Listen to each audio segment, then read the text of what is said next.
Pinalaya ni Pangulong Donald Trump ng Estados Unidos ang kanyang sarili, ang buong pamilya niya at lahat ng mga malalapit sa kanya mula sa lahat ng mga usaping may kinalaman sa buwis. Sa madaling salita, kung sakaling nagkaroon ng mga paglabag sa buwis ang pamilya ni Trump noon, wala nang makakaalam tungkol dito kailanman. Ipinagbawal ng kagawaran ng katarungan ng Estados Unidos ang ahensya ng buwis na suriin ang lahat ng mga tax return ni Pangulong Donald Trump, ng kanyang pamilya, ng mga kaugnay na tao at ng kanilang negosyo para sa lahat ng mga nakaraang taon. Ginawa ang desisyon bilang bahagi ng pag-aayos ng kaso ni Donald Trump laban sa ahensya ng buwis ukol sa pagtagas ng kanyang mga tax return. Si Trump sa kanyang kaso ay humingi ng $10 bilyong mula sa ahensya ng buwis at tinatawag itong tunay na pinakamalaking panlilinlang ng siglo. Dahil si Donald Trump ay nagdemanda sa sarili niyang ministeryo at ahensya ng buwis na pinamumunuan ng mga direktang sumasailalim sa kanya. Ibig sabihin, siya ang namumuno sa mga pinunong iyon. Maaring tawagin itong conflict of interest, pero mas malalim at mas elegante ang panlilinlang dito.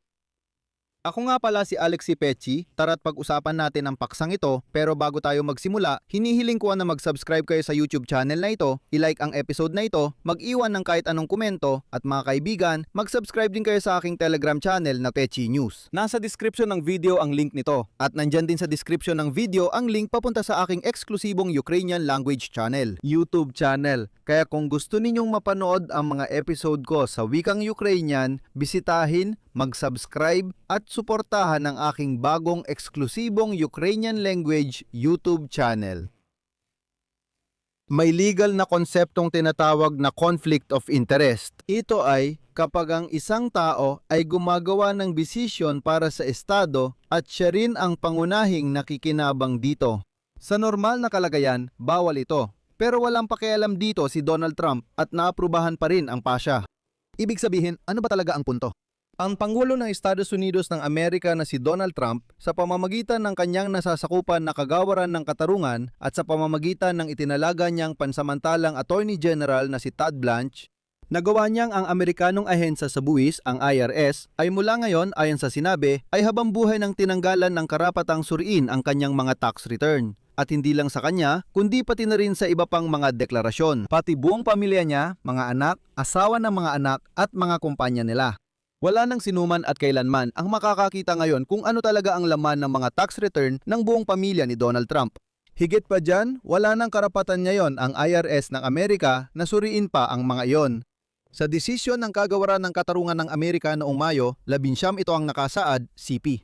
Ang Amerika, ibig sabihin bilang isang bansa, ay habang buhay ng tinanggalan ng karapatang usigin o dinggin ang anumang reklamo laban kay Donald Trump, pati na rin sa mga miyembro ng kanyang pamilya at sa mga kaugnay na tao at kumpanya. Lahat ng bagay na naging o maaaring naging paksa ng investigasyon ay tuluyan ng isinara. Para maintindihan ang nangyari, kailangan simulan sa umpisa. Mas mahaba talagang kwento kaysa sa inakala at si Trump ay talagang tuso.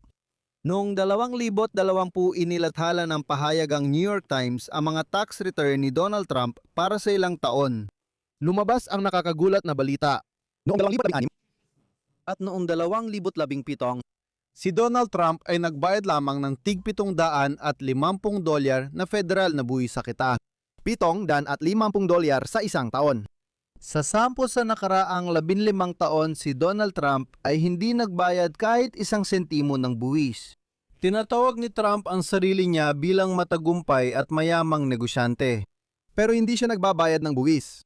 Noong 2021, inilathala ng ProPublica ang datos tungkol sa mga iskema sa buwis ng pinakamayayamang Amerikano, kabilang si Donald Trump. Noong 2022, inilabas ng Komite sa Pananalapi ng Kongreso na pinamumunuan ng mga Demokratiko ang karagdagang 6 na taon ng kanyang mga deklarasyon sa buwis. Saan ba galing ang mga datos na ito? Isang kontratista ng US Internal Revenue Service na si Charles Littlejohn ang nagleak nito. Ayon sa mga piskal, noong 2017 pa raw siya sadyang nagtrabaho sa US Internal Revenue Service para makuha ang mga impormasyon tungkol sa kita. Tungkol ito sa kita ni Donald Trump. Siya rin ang nagbigay ng impormasyon tungkol kay Donald Trump sa New York Times at ProPublica. Noong Oktubre 2023, inamin niya ang kasalanan sa isang kaso ng paratang at noong Enero 2024 ay nahatulan siya ng 5 taon sa kulungan. Siyempre, galit na galit si Donald Trump at hayagan niyang sinabi na taon-taon siyang iniimbestigahan ng IRS ng US at paulit-ulit na lang daw ang pagsusuri sa kanya at kung ano-ano pa. Nangako siyang maghihigante. Maghiganti sa sistemang aniya ay ginamit laban sa kanya sa politika at nagpakitang hindi siya nagbabayad ng buwis sa maraming taon. Pagbalik ni Trump sa White House noong 2025, nagsampa siya ng kaso laban sa IRS ng Estados Unidos at Treasury Department ng Estados Unidos ng Amerika na nagkakahalaga ng 10 bilyong dolyar. At dito nagsisimula ang pangunahing legal na kabalintunaan. Makinig kayong mabuti.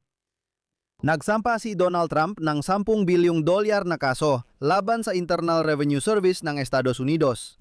Ang Internal Revenue Service ng Estados Unidos ay isang federal na ahensya sa ilalim ng kagawaran ng pananalapi. Ang kagawaran ng pananalapi ay direktang nasa ilalim ng Pangulo. Ibig sabihin, si Donald Trump bilang isang pribadong mamamayan ay nakikipag-abla sa ahensyang siya rin ang namumuno bilang Pangulo. At nagkakaroon ng sitwasyon kung saan si Donald Trump ang parehong nagsasakdal at nasasakdal, sabay. Ito ang nagpalito sa mga Amerikanong hukom. Sabi nila, may conflict of interest dito at si Trump ay talagang nakikipaghabla sa sarili niya. Pero di malinaw ang dapat gawin. Tinawag ito ng mga abogado na pambihirang paggamit ng kapangyarihang ehekutibo, sa madaling salita, pag-abuso sa kapangyarihan, pero mas maganda lang ang pagkakasabi.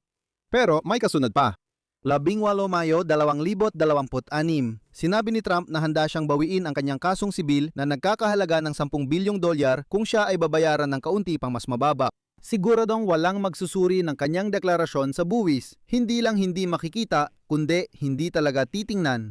Sa tingin nyo, anong desisyon ang gagawin ng kagawarang siya rin ang pinamumunuan niya? Sa huli, binawi ni Donald Trump ang kasong isinampa niya at ang kagawaran ng pananalapi ay lumika ng pondo na halos 2 bilyong dolyar. Ang tawag sa pondo ay pondo laban sa paggamit ng estado bilang sandata. Opisyal, ito ay para sa kompensasyon ng mga tao na di umano'y naging biktima ng iligal na pag-uusig sa panahon ni Joe Biden.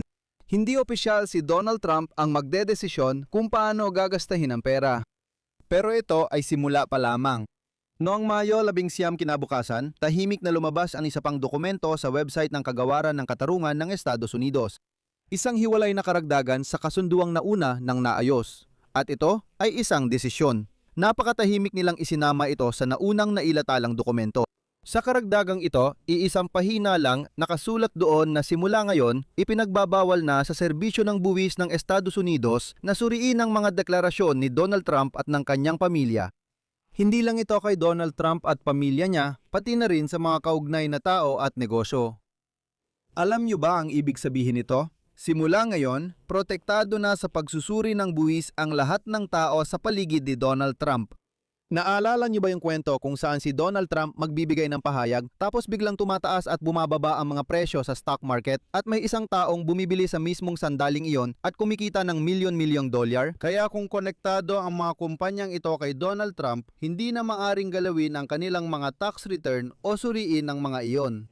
Saklaw nito ayon sa sinabi, ang mga tax return na naisumite bago maging epektibo ang kasunduan. Ibig sabihin, bago ang Mayo 18, 2026.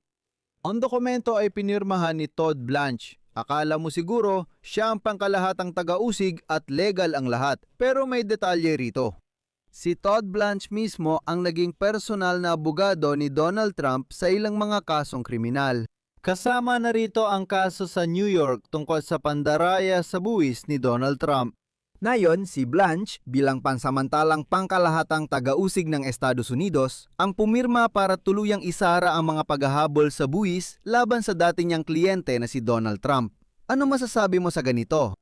Ano ang kinalabasan? Susubukan kong ipaliwanag ito ng mas simple. Sa Estados Unidos, mayroong prinsipyo na walang sinuman ang higit sa batas. Ang pariralang ito ay nakasulat mismo sa gusali ng kataas-taasang hukuman at ito ang pundasyon ng sistemang legal ng Amerika mula pa noong 1787. Pero si Donald Trump, sa pamamagitan ng kadawarang nasa ilalim ng kanyang kontrol at ng dati niyang personal na abogado, ay lumagda sa isang dokumentong nagsasabing hindi na naangkop sa kanya, sa kanyang mga anak, sa kanyang mga kumpanya at iba pa ang mga batas sa buwis. Kasabay nito, ang mga karaniwang Amerikano ang nagpopondo ng halos 2 bilyong dolyar na pondo na magbabayad sa mga taga-suporta ni Donald Trump. Ganito ang klaseng panlilinlang na ginawa ng Amerikanong presidente. Dito ako maglalagay ng tutuldok, ang inyong opinyon, ang inyong mga konklusyon. Isulat sa mga komento sa ilalim ng episode na ito. Mag-subscribe sa channel, pindutin ang kampanilya, at huwag kalimutang mag-like. Kung gusto niyong suportahan ang trabaho ng YouTube channel na ito, maaari niyo itong gawin sa pamamagitan ng anumang donasyon gamit ang mga link at detalye sa description ng video na ito o sa pamamagitan ng QR code na nasa inyong mga screen. Paalala rin, mag-subscribe kayo sa aking YouTube channel na nasa wikang Ukrainian. Ang link nito ay nasa description din ng video na ito. Yun lang po, ingatan ninyo ang inyong sarili. Paalam sa lahat.